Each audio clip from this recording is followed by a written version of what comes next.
பேசினவர் இயேசு என்று அறிந்தவுடனே சவுல் தன்னுடைய வாழ்க்கையை ஆண்டவருக்கு அர்ப்பணித்தான். இன்னைக்கு எத்தனை பேருக்கு அந்த பவுலுடைய ஒரு உக்ரான் இருக்கு, அந்த உறுதி இருக்கு. யூத கலாச்சாரத்திலே ஊறி நின்றவன், கமாலியலின் பாதத்தில் இருந்து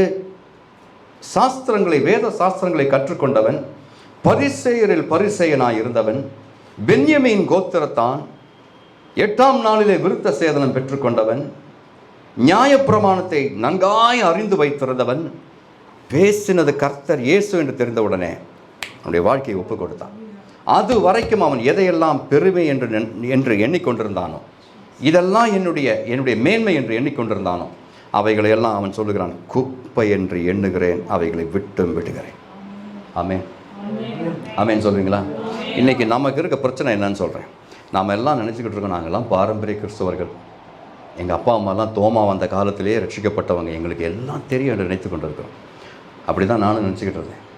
நான் பாரம்பரிய கிறிஸ்தவன், சிரியன் கிறிஸ்டியன், எனக்கு தெரியும், எங்கள் அப்பாவுக்கு தெரியும், எங்களுக்கு எல்லாமே தெரியும், எங்களுக்கு எல்லாம் யாரும் ஒன்றும் சொல்ல வேண்டாம் என்று நினைத்து கொண்டது நாளில் கர்த்தர் என்னோடு பேசினான்.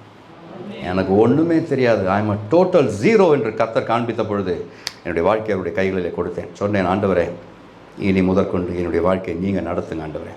நான் நடத்தி பார்த்தேன், தோற்று போனேன், கண்ணீரும் கம்பலையும் தான் மிச்சம். ஆனால் ஆண்டவரே, உம்முடைய கைகளில் என்னுடைய வாழ்க்கையை ஒப்புக் கொடுக்குறேன், நீங்கள் பார்த்து கொடுங்க என்று சொன்ன நாள் முதற்கொண்டு என்னுடைய முகம் எந்த இடத்தில் பெட்கப்பட்டு போகாதபடி கர்த்தர் செய்தார். ஆமேன் சொல்லணும். ஆமேன், ஆமேன், அல்லேலூயா.